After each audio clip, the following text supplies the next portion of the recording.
E olha só, pessoal, sem rodeios aqui, programa repleto, quente, urgente aqui para vocês. Já proponho que a gente dê o pontapé inicial aqui falando de política, por que não? Uma pesquisa que saiu hoje cedo, o pessoal perguntou qual é a maior preocupação do brasileiro nos dias de hoje, nesse abril de 2025. E adivinha o que deu? Violência e economia. Nenhuma surpresa até aí. Agora, a gente está cansado de trazer números aqui, dia após dia, que abalam o cotidiano da população brasileira, seja sobre a segurança pública em desordem total e absoluta, seja sobre os impactos no nosso bolso e também na nossa cabeça, no nosso medo. Essa sensação de impotência parece que só aumenta, né? A própria Genial Quest, o instituto responsável por trazer esse levantamento, também perguntou se o presidente Lula deveria disputar a eleição do ano que vem. E 62% dos entrevistados foram uníssonos em dizer que não. E a gente pergunta aqui, um rápido abre-alas aqui com a bancada, o que isso sinaliza para vocês, para dar já para a gente inaugurar o programa aqui bem? Pepe? Ô Marinho, está tendo uma relação direta entre a reprovação do governo Lula e as pessoas que não querem que ele saia candidato a presidente de novo, né? Então tem uma correlação direta. Mas o que eu acho interessante é o seguinte, né? A política brasileira é exatamente igual, melhor do que filme de Netflix, né? Apesar da reprovação do Lula atingir níveis recordes, pela pesquisa da Quest, o Lula ganharia de qualquer político da direita em 2026. E para você, Maria de Carli? Eu acho que isso precisa ser um wake-up call para a esquerda, perceber que precisa de renovação, trazer um candidato que seja um sucessor, um potencial sucessor de Lula, que seja competitivo, e também destacar que é a primeira vez que o Lula cai com as mulheres também nessa pesquisa Quest. Ele também teve um índice baixíssimo, isso significa muita coisa. Agora, Mano Ferreira, meu querido, quando a pergunta é sobre qual benefício do atual governo impacta a nossa vida, 33% disseram que nenhum, bem à frente do próprio Bolsa Família, que apareceu com 20%, enquanto isso a isenção do imposto de renda com meros 10%, a farmácia popular também com 10%. É um sinal vermelho para o governo? Com certeza, Marinho, porque são todas políticas já consolidadas e identificadas na memória do brasileiro como políticas de Estado e não como marcas deste governo. Nenhuma dessas são contribuições deste governo, com exceção da questão da isenção do imposto de renda, que não está em vigor. Então, as pessoas não teriam sequer como sentir isso como um ganho. E claro que ainda faltam mais de longos 500 dias até descobrirmos o próximo presidente da República e toda a composição do Congresso Nacional. Mas que tal falarmos então com um dos grandes representantes, articuladores do próprio Congresso, o senador piauiense do Progressistas, presidente do Progressistas também a nível nacional, o senador Ciro Nogueira se junta aqui ao vivaço conosco no Morning Show. Muito bom dia, senador. Obrigado pela presença, pela deferência de sempre. Você acabou de ter uma reunião que pode ser bem decisiva com o presidente da Câmara, o Hugo Mota, né? Deputado pela Paraíba, para levar uma proposta alternativa do Progressistas com ali nova forma de compensação da isenção do imposto de renda, talvez uma das principais promessas de campanha do presidente Lula, isso, claro, para quem ganha até R$5 mil por mês. O que vocês acreditam ser o melhor cenário? E a gente vai aproveitar, claro, a tua presença aqui para a gente repercutir todos os cenários também mirando a eleição do ano que vem. Bom dia. Bom dia, Marinho. É um prazer estar com vocês. Realmente nós estivemos agora há pouco com a bancada federal da Câmara dos Deputados visitando o presidente Hugo Mota e o relator da matéria, que é o deputado do nosso partido, Arthur Lira, levando uma sugestão para que nós preservamos essa isenção de R$5 mil. Eu acho que é muito importante. Pelo progressismo, nós iríamos aumentar até para R$10 mil, mas eu acho que nesse momento atual econômico do Brasil, o que é possível é R$5 mil. Nós estamos mudando a compensação, porque o projeto do governo atingia quem ganha acima de R$50 mil. Nós estamos elevando para R$150 mil, e isso preserva todas as mais de 20 milhões de microempresas do nosso país, a grande maioria dos médicos, profissionais liberais, advogados, e estamos apresentando como alternativa um corte linear nas isenções do nosso país de 2,5% e um aumento na contribuição sobre o lucro dos grandes bancos do Brasil que têm um lucro acima de R$1 bilhão para fazer essa compensação. Eu acho que com isso nós iremos fazer uma maior justiça tributária no país. Senador Ciro Nogueira, a gente segue aqui com a bancada. Eu vou trazer o Mano Ferreira aqui para a próxima pergunta. Bom dia, senador. Eu acho o tema da justiça tributária essencial e a questão da progressividade, né? Ou seja, fazer com que o rico pague proporcionalmente mais do que o pobre é um tema essencial para que a gente, de fato, tenha um sistema tributário mais justo. Mas a minha dúvida é: por que não fazermos isso diminuindo o imposto sobre o consumo, o IVA, que vai ser o mais alto do mundo, no lugar de diminuir o imposto de renda? Porque o consumo afeta mais os mais pobres. E, do ponto de vista de transparência, o cidadão ele tem mais consciência quando está pagando o imposto de renda do que quando paga o imposto invisível sobre o consumo, o que, diz a ciência política, ajuda o cidadão a ficar mais exigente e cobrar mais o setor público e os políticos. Então, por que não privilegiar uma diminuição no imposto sobre o consumo? Eu concordo radicalmente com você. Se pudesse, apresentaria essa proposta como você está dizendo, mas essa proposta foi apresentada pelo governo. Como é que você vai dizer agora, depois de apresentada essa proposta, que você vai ser contra isentar as pessoas que ganham até R$5.000 no país? É uma discussão que já está superada e nós temos que implementá-la da melhor forma possível, com as compensações que menos afetem a sociedade e possa tornar o nosso país mais justo. E a proposta que vocês trouxeram para o presidente Hugo Mota sempre está tentando preservar ali que a arrecadação, enfim, não aumente ali no lombo dos pequenos e microempresários, também ali o pessoal do Simples Nacional, que são grandes geradores de empregos. Mas a ver, realmente a articulação a todo vapor. Vou trazer o David de Tarso agora, senador, para a próxima pergunta. Bom, senador, privilégio estar aqui conversando com o senhor, ainda mais depois de uma reunião importante, né? E como é que foram as tratativas, como foi a recepção também do presidente? Gostaria de ter esse termômetro também, que eu acho que a população gostaria de saber disso, né? Perfeito. O presidente Hugo Mota recebeu muito bem. Nós temos uma influência muito grande no relatório final por conta do deputado Arthur ser do nosso partido e ele está favorável a essa matéria. É lógico que ele vai ter que conversar com o governo, fazer uma série de discussões pela sociedade para apresentar o seu relatório final. Mas nós estamos muito motivados por conta do apoio do presidente Hugo Mota e do relator ser do nosso partido para que ele possa implementar essa sugestão dos progressistas. Senador, vou aqui com o nosso Felipe Monteiro agora, já mirando talvez esses últimos levantamentos, as últimas pesquisas, esse panorama de momento, a foto atual, mirando a eleição de 26 e tudo que representa. Eu sei que você está aí a todo vapor, recrutando vários nomes polêmicos, ou nomes que estão dando o que falar, roubando as manchetes. Isso ninguém tira de você, você é um expert nesse sentido, mas vamos repercutir aqui um por um. Vamos lá, Pepe. Bom dia, senador. Prazer estar contigo no programa, discutindo o Brasil, né? Que a gente gosta tanto de fazer aqui todas as manhãs. A gente está vendo as últimas pesquisas que mostram claramente que os índices de rejeição do Lula aumentam a cada mês, né? Mas mesmo assim, o Lula seria competitivo com qualquer candidato da direita, não é? O que mostra, na minha opinião, que apesar do Lula ter cabeça em 2023, a oposição e parte da direita tem cabeça no século XIX, né? Então eu queria saber de você como é que você vê o cenário político eleitoral em 2026 e a pesquisa em geral. E se ele se coloca realmente como vice-presidente, né? Ciro. Estou focado lá no meu Piauí. Certeza? Deixa eu só lhe dizer, eu acho que nós temos um cenário muito positivo para a direita se ela ficar unida. Se ela tiver capacidade de aglutinar e tiver o apoio do presidente Bolsonaro, que é o fundamental, eu não tenho dúvida que nós iremos vencer a eleição do próximo ano.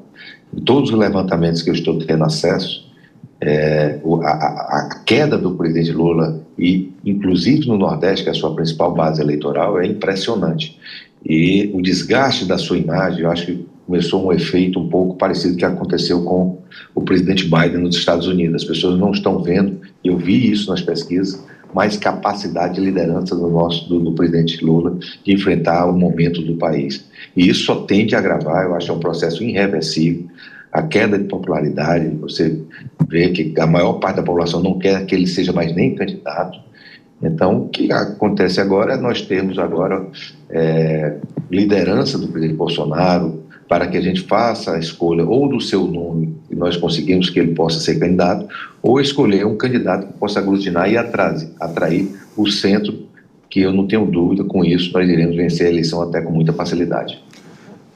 Senador, a gente segue aqui com a nossa Maria de Carli, até porque a gente percebe esse paradoxo, né? Na mesma medida que todos os levantamentos ali em sequência parecem consolidar essa percepção que o governo Lula vai patinando, a economia vai mal, inflação nas alturas, segurança campeando, a violência campeando impune para tudo que é lado no nosso Brasilzão, eu acho que ele ainda mantém um recall relevante e essa indefinição do campo da direita segue sendo um fator aí também relevante para talvez manter essa resistência dele como um candidato bem competitivo. É natural, mas ainda falta muito tempo. Eu vou com a Maria de Carli agora, senador, com a próxima pergunta. Oi, senador, bom dia. É um prazer estar aqui falando com o senhor. A minha pergunta é mais no sentido do protagonismo do Senado nessa atual conjuntura política, né? Ontem foi aprovado, né, a questão da reciprocidade para alguns assuntos de comércio internacional, principalmente visando a União Europeia. E eu queria entender do senhor no sentido de como é que o Senado se coloca nas principais pautas atualmente discutidas. A gente viu que segurança é uma problemática muito grande e está aí para ser discutido a PEC da segurança no Congresso, mais algumas duas medidas que o governo quer revisar, né? Essa questão de aumentar a pena para quem rouba e furta celulares e também a questão do receptor, que é do seu estado do Piauí, uma política de estado, né, para a questão de roubos de celulares e notificações de quem compra esses celulares roubados. Então, queria ouvir de você um pouco mais sobre o protagonismo do Senado nessa atual conjuntura política e como pode atuar melhor para resolver a preocupação dos brasileiros. Olha, o Senado tem procurado redobrar os esforços para que a gente possa cumprir o nosso papel de legislar e melhorar a vida do cidadão. Semana passada nós tivemos um grande seminário em Brasília, em que a grande estrela foi o secretário de Segurança Derrite, com diversas autoridades desse campo pelo Brasil afora. Nós iremos apresentar uma proposta ao presidente da Câmara e ao presidente do Senado de melhoria na nossa legislação que possa ajudar a voltarmos a ter uma sensação de segurança no nosso país. É o grande problema. Desde o ano passado nós já vimos que a questão de segurança já ultrapassou a saúde da preocupação da população e isso só tende a ser agravado se nós não criarmos mecanismos para combater. Essa questão de reciprocidade foi muito importante. Hoje nós temos uma instabilidade no mundo inteiro causada pelas declarações e atos do presidente Trump, em que nós temos que proteger o nosso país, independente se nós somos governados por esquerda ou direita. Eu acho que o Brasil tem que estar acima de tudo. E eu não tenho dúvida que o Senado irá aprovar os projetos que sejam importantes para esse momento que o país está vivendo. Como você bem pontuou, né, senador, a questão da violência é fundamental. Vou com o nosso David Tasso, nesse sentido, que está aqui com a próxima pergunta. Bom, aproveitando o gancho, né, da segurança pública, falando do secretário de Segurança Pública aqui do estado de São Paulo, Guilherme Derrite, que inclusive na semana passada esteve no evento junto com o senhor, promovido pelo PP, pelo partido que o senhor é presidente, né? Então, o Derrite realmente sai como senador na eleição de 2026 pelo PP? E tem outros nomes também, acho que o pessoal quer perguntar. É o nosso pré-candidato ao Senado, deve fazer a filiação no dia 8 aí. Ele já era nosso membro desde a eleição passada e deve ser o nosso candidato ao Senado, ou se o governador Tarcísio for candidato a presidente, fica já como nosso pré-candidato ao governo nas eleições do próximo ano. O anúncio que ninguém tinha, hein? Isso já é uma mudança de discurso, de certa forma, porque a maioria dos caciques políticos estão evitando esse cenário de Tarcísio presidente, mas, enfim, a bigorna da realidade se impõe, né, senador, e tudo é possível. Vou com o nosso Felipe Monteiro aqui para a próxima pergunta. Ô, senador, você acabou agora de falar...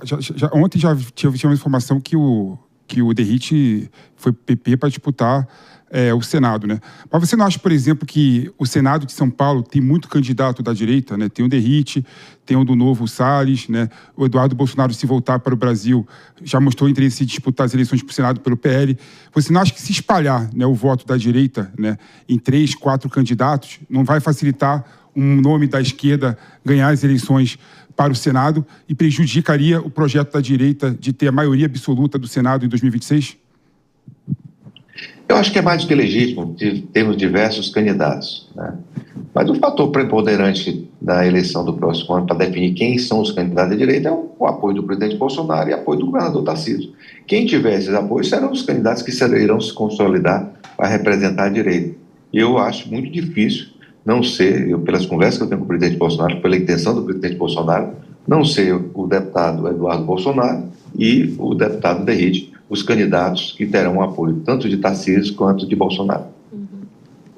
Agora, o que roubou as manchetes ontem, senador, foi a sua reunião com o empresário influenciador do mundo do fisiculturismo, do mundo da maromba, Renato Cariani.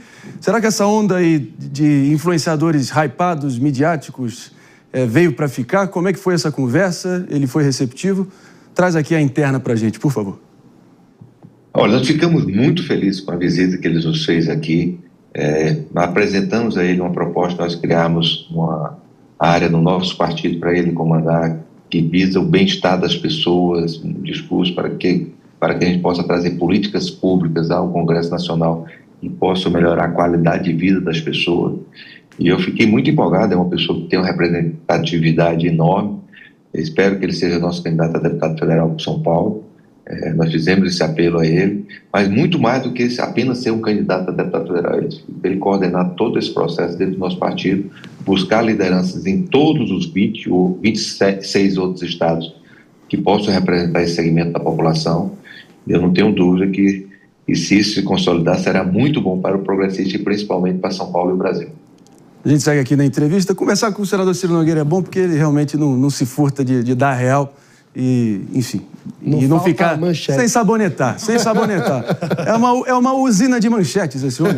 Vamos lá, meu caro Mano Ferreira. Quero ver se eu extraio mais uma. O senador tem muitas tratativas sobre uma possível federação entre o PP e o União Brasil.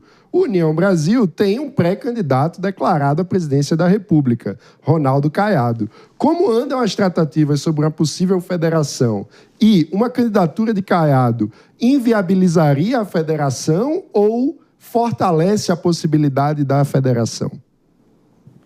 Não, são processos distintos. Nós estamos discutindo, aprovamos já a federação, já nos progressistas, estamos esperando a decisão do União Brasil, que espero que aconteça ainda nesse mês. Acredito que vai ser lançada agora a candidatura do governador Caiado. Ele tem toda a legitimidade de ser candidato, colocar o seu nome. Ele vai trazer para o debate essa questão da segurança pública. Ele tem feito um trabalho maravilhoso no estado de Goiás. Agora, se ele vai ser o candidato da federação, vai depender da viabilidade eleitoral da população, de pesquisas. Nós não teremos problema nenhum de apoiar um candidato se ele tiver viabilidade, tiver apelo popular. Mas essa decisão nós vamos conversar com os outros partidos, com o presidente Bolsonaro, que é muito importante ter o apoio para que ele possa ter uma viabilidade eleitoral. E depois disso nós iremos escolher o nosso candidato. Nós temos também dentro do nosso partido a senadora Tereza, que eu gostaria muito que tivesse, se o presidente Bolsonaro não pudesse ser o candidato, que ele viesse apoiar o nome da senadora Tereza, que seria uma grande presidente da República. Então é uma discussão que está embrionária, mas completamente distinta do que diz respeito à candidatura do Caiado da federação, que espero que aconteça.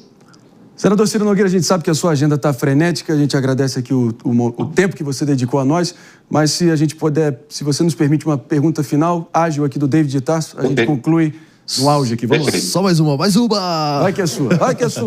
Olha só, o pessoal, na verdade, do 3 em 1 me mandou aqui que o senhor esteve ontem, né, falando sobre a questão dos supersalários na CCJ. E como que ficou aí o Fufuca, o ministro dos Esportes, toda essa questão dos supersalários no Senado? Não, é uma coisa diferente, né? O supersalário tem que ter uma definição, gente. Nós estamos fazendo um apelo ao senador Eduardo Campos que apresente o seu relatório. Esse projeto já está parado há muito tempo no Congresso Nacional. Existe uma pressão das corporações que podem ser atingidas muito grande, mas chegou o momento, não tem mais como, dia e noite, você receber notícias pelos jornais de pessoas recebendo em torno de 500, 600, até R$1 milhão nas suas contas dos cofres públicos. Então, num país que nós temos um salário mínimo que é tão pequeno, nós não podemos mais admitir questão de supersalários aqui no nosso país, não. Pessoa que quer ganhar esses valores assim exorbitantes, que vá para a iniciativa privada, vá produzir, mas receber dos cofres públicos acima do teto constitucional, eu acho isso injusto com a população que recebe, que assiste essas divulgações estarrecidas. E eu espero que ainda nesse mês nós voltemos na CCJ e levamos esse projeto que já foi aprovado na Câmara dos Deputados para a votação final no Senado Federal. Muito bem, esse aí foi o nosso senador Ciro Nogueira, senador pelo estado do Piauí. A gente agradece demais a sua presença aqui, presidente do Progressistas Nacional, foi ministro-chefe da Casa Civil. Obrigado, senador, a gente volta com você ao longo dos próximos dias e semanas. Obrigado. Meus amigos, agora... Tirou o protagonista, né, da política nacional e da próxima eleição presidencial. Ninguém tira dele. O David aqui também, que nunca papa mosca. Fufuca, né? Tudo bem. Saída, se ele apoia ou não do Ministério do Esporte, que está dando uma repercussão também isso, né? Exato. Agora, um dos pontos aqui que ficou, enfim, postos, inclusive, só pra gente... Eu não sei se foi porque alguém disse que o partido progressista estava fraco, enfraquecido para o ano que vem, aí o Ciro Nogueira foi logo buscar um fisiculturista para dar uma força ali para o partido, mas inclusive é a matéria do nosso querido repórter Bruno Pinheiro, com o melhor raio-x e reportagem da capital federal de Brasília. Está no nosso site www.jovempan.com.br. Todos os detalhes dessa aproximação inusitada, para dizer o mínimo, entre Renato Cariani, Ciro Nogueira e progressistas, mirando 26. Vocês podem checar lá no nosso site. Agora, quem seriam as alternativas em relação a Bolsonaro? É uma grande interrogação, está nebuloso demais esse troço. Segundo a pesquisa que a gente mencionou da Genial Quest, pessoal, claro que o governador Tarcísio de Freitas, que o próprio senador Ciro Nogueira acaba de reconhecer que é uma alternativa cada vez mais plausível, desponta na frente com o melhor desempenho, comparando ali com Michele Bolsonaro e Pablo Marçal, aparecem tecnicamente empatados, mas o presidente Lula ainda com uma vantagem, provavelmente pelo recall. Leitura de vocês, PP. Não, Marinho, esse é um ponto interessante, né? Você pega, por exemplo, os candidatos da direita que estão aí disponíveis, né? O Caiado, o Ratinho Júnior, o Tarcísio, a Michele Bolsonaro, né? Tirando a Michele Bolsonaro, né? Que já é uma figura conhecida, né? Tanto o Caiado quanto o Tarcísio quanto o Ratinho Júnior, né? São figuras conhecidas para o público em geral. Então, até quando você pega, por exemplo, as mesmas pesquisas do passado, você vê que o Tarcísio subiu significativamente, né? Assim como o Ratinho Júnior e assim como o Caiado. Então, a partir do momento que eles são mais conhecidos, né? A probabilidade é de subir um pouco mais nas pesquisas, né? Mostrando claramente, né, que o Lula tem um problema grande de aprovação na sociedade. E isso reflete, sim, na probabilidade dele ganhar a reeleição em 2026. Por isso que várias pessoas estão falando que o Lula não vai sair candidato. Isso poderia macular sua biografia, além da idade avançada, que algumas pessoas estão colocando que já teria passado o tempo do Lula. E tem uma situação também que é histórica também, Marinho. Eu, por exemplo, cara, não aguento mais ouvir o Lula desde 89. Né?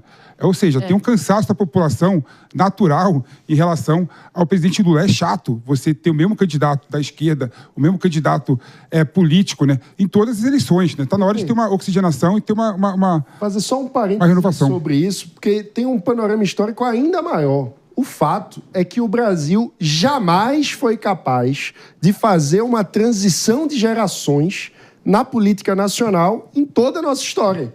O que sempre houve foi rupturas de governo, rupturas de modelo institucional entre uma geração e outra. Jamais passamos o bastão na democracia de uma geração para outra. Essa é a dificuldade que estamos vendo. A geração que fez a redemocratização do Brasil está convalescendo e não passa... E continua no poder, né? Exato, não larga o osso. E é triste ver, por exemplo, que a média, por exemplo, o Boric do Chile tem 30 e poucos anos. Mas né? ele já vai sair. Ou seja, tem tantas pessoas assim, vários outros países. Não, mas eu acho impressionante esse fenômeno. Não é normal nas democracias ao redor do mundo a dificuldade de renovação de quadros. E veja, mesmo na direita, a gente pensa figuras como o governador Caiado. Ele era candidato em 89 também. Sim. Então, a dificuldade de renovação de lideranças na política brasileira é um fenômeno que precisa ser encarado e, na minha visão, está diretamente relacionado com como os partidos políticos não têm democracia interna. São dominados por oligopólio. A gente segue repercutindo aqui, mas não sem antes fazer um rápido break só para quem está nos ouvindo pela Rede Jovem Pan de Rádio. Morning Show volta já já. Agora, impressionante a disciplina da mensagem realmente de um articulador político do peso e relevância do Ciro Nogueira, claramente também do governador Tarcísio de Freitas, em realmente condicionar quase que, assim, 100% o movimento que eles farão mirando 26 ao que o presidente Bolsonaro decidir. E talvez a política de vez em quando é mais simples do que parece, né, gente? Porque se a gente olhar para 2018, se você olha o principal líder político de um campo específico, no caso a esquerda em 2018, Lula inelegível, Bolsonaro tende a permanecer inelegível, certo?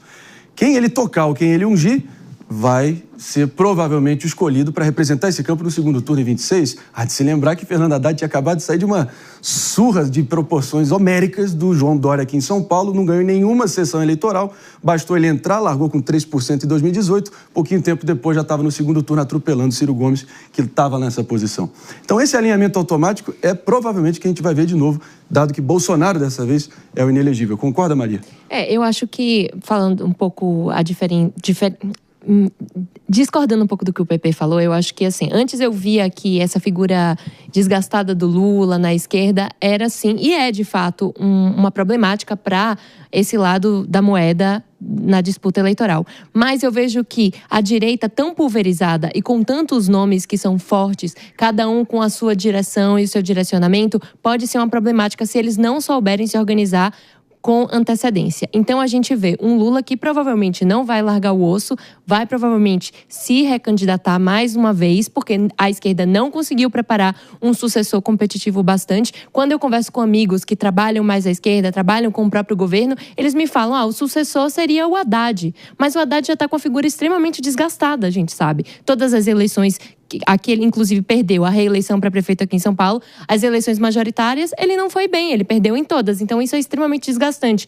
Mas isso dá uma vantagem ao Lula, porque a esquerda se concentra apenas em um nome. O PP tem um ângulo aqui que eu quero muito ouvir a tua opinião, até porque 33% dos respondentes ali das pesquisas disseram que nenhum dos programas sociais o representa ou realmente encontra um eco ali na vida deles, né? Se a gente parar para pensar, a eleição de 22 foi a eleição do nunca, do jamais, da rejeição ao outro. Não tinha nenhum grande valor afirmativo. Qual foi o valor afirmativo que levou Lula ao poder? Dele ser o fiador da democracia? Mas aí o povo brasileiro sofrendo na pele pergunta, mas que democracia é essa? Na hora que eu vou para a prateleira do supermercado, do posto de combustível, que eu não consigo sair na rua minimamente em paz. Então rola essa colisão e parece que tudo é uma grande ação mercadológica. Pé de meia, isenção de impostos, ou até o Bolsa Família com uma taxa risível para a importância histórica que ele já teve no consciente do brasileiro mais humilde. Mas tem o Lula também, né? Não, impressionante isso. Esse é o ponto principal, né? Você vê, por exemplo, que a esquerda brasileira não conseguiu ainda ganhar adesão da sociedade como tinha no passado. Sim. Exatamente porque os projetos sociais de outrora, né, não rebatem na sociedade mais carente, na sociedade como um todo, e não faz com que elas fiquem, eu quero esse programa social me representa, não. O Brasil hoje em dia, né, de uma classe batalhadora, né, trabalhadora, né, não quer mais esmola do Estado, quer se emancipar, né? E, infelizmente, a esquerda não consegue dialogar com essas pessoas. A esquerda virou pauta ideológica. Agora, tem um ponto, só queria colocar aqui que eu acho importante, né? Só pra, por favor. Eu conversei com várias pessoas graúdas do PT, né? E está tendo discussão interna no PT, sim, Maria, sobre a sucessão do Lula. Inclusive colocando 3 pessoas, né? O Rui Costa, né, que está queimado com a classe política, né? O Haddad, que está queimado com a sociedade. Está queimado com a sociedade. E o nome que está surgindo aí, na verdade, sabe qual que é? Camilo Santana, do PT do Ceará, para perder as eleições e o PT de São Paulo, na sua arrogância, colocar a culpa no PT do Ceará. Aí virar oposição. Não, gente, desculpa, o maior sintoma disso, fato isso. O maior sintoma disso é a bateção de cabeça, assim, infindável para decidir quem vai ser o gerente presidente do partido. Até hoje sem definição. Inclusive, estamos de volta para você que está nos escutando, emprestando os seus ouvidos atentos aqui no Morning Show que segue a todo vapor, repercutindo mais uma série de pesquisas, reforçando realmente a desconexão do governo Lula com os anseios da população brasileira, a reprovação ali se agravando. Agora, Mano Ferreira, teve uma demografia, um grupo demográfico ali que mais nos saltou aos olhos de como vem rejeitando o governo Lula e o presidente. Qual foi? Os homens jovens. Homens jovens. Homens jovens, porque é basicamente, e que tenham a renda média, né? Ou seja, não é nem o ultra pobre, nem o rico. É o homem jovem de classe média. Por quê? Porque são essas pessoas que desejam sonhar com a melhor perspectiva de futuro e que, para isso, desejam um país que tenha prosperidade, que dê condições de vislumbrar um futuro melhor, onde possam empreender, onde possam ter empregos de melhor qualidade, sair da informalidade e conseguir, de fato, empregos que tragam mais produtividade, mais renda, melhor qualidade de vida e condições efetivas de sonhar com um futuro melhor. E o fato é que o PT e o presidente Lula não se atualizaram no tempo. Eles não conseguiram atualizar o seu discurso, atualizar a sua visão de mundo e atualizar as suas propostas para trazer as respostas que as demandas dessa população hoje trazem, que são demandas diferentes de 20 anos atrás. E graças ao fato de que, e aí eu vou discordar de quem diz que a democracia brasileira não entregou resultados. É o oposto. É por ter entregado resultados que o Brasil mudou. O Brasil de hoje não é o mesmo Brasil de 20 anos atrás, porque a nossa democracia trouxe resultados de melhoria da qualidade de vida e as pessoas agora querem mais. Esse que eu acho que o ponto que eu acho que o Mano colocou que é fundamental, né? Quando você vê, por exemplo, historicamente, né, o PT sempre teve adesão dos mais jovens, né? Pessoal de 15 a 35 anos, né? E nessa pesquisa mostra claramente que essa faixa etária não apoia mais o PT e o Lula, mostrando que o Lula realmente, e o PT, a esquerda, está com a ideia completamente ultrapassada. Já ao contrário, a melhor faixa de aprovação é de 35 a 50 anos, que são aquelas pessoas que viram a fundação do PT, que viram o Lula surgir, né, que viu toda a história da esquerda sendo construída, né? Essas pessoas também no largo osso da esquerda. Agora, falando dessa percepção histórica, né? Se a gente voltar para o final do ano de 2005, gente, ainda ali no final do primeiro mandato do governo Lula, todo do ineditismo, era outro Brasil, era outro Lula, tinha aquele pano de fundo de ascensão social, inclusão econômica, assim, tangível, perceptível, mas Maria de Carli, os petistas atuais em 2025 vêm se apegando a esse momento, porque Lula fechou aquele ano com 25% de aprovação, e inclusive José Serra e Geraldo Alckmin pontou na frente dele nas pesquisas, acabou se reelegendo com os pés nas costas. Então, claro, tudo é possível. Tudo é possível, exatamente. Eu falei aqui, e torno a dizer, né? O Lula é o único nome viável na esquerda atualmente. Não tem outro a não ser ele atualmente, no cenário atual. Mas eu acho, e eu já falei isso aqui anteriormente, eu acredito muito que a gente possa ter um efeito Biden em 2026, que foi o que aconteceu nos Estados Unidos. Já mencionei aqui, a economia está ok, estabilizada, o problema são os preços e o governo não está sabendo ter uma marca de realmente resolver o problema dessa situação atual. Ele não está sabendo renovar, não está sabendo ter um novo branding e isso vai ser uma problemática eleitoral, sim. Então, e outra coisa, eu queria falar sobre a questão da esquerda de perder o apelo com os mais pobres, que é tradicionalmente com quem eles mais falam. A esquerda atualmente, e a gente vê o cenário no mapa eleitoral das eleições municipais em São Paulo. A esquerda se saiu bem no segundo turno apenas nos bairros mais abastados, mais ricos. Ou seja, a esquerda virou uma pauta ideológica de filósofos que sonham com um mundo melhor que só existe na cabeça deles. Uma diferença substancial eu preciso seguir adiante, pessoal. Mas o Lula de 2005 e de 2025 é que em 2005 o governo começou fazendo o dever de casa, um ajuste fiscal com o ministro Palocci, e agora não. Então não tem o que colher. São muitas outras... Claro que, meus amigos, vou lembrar vocês aqui, amiguinhos, coleguinhas, amiguinhos. Vamos lá.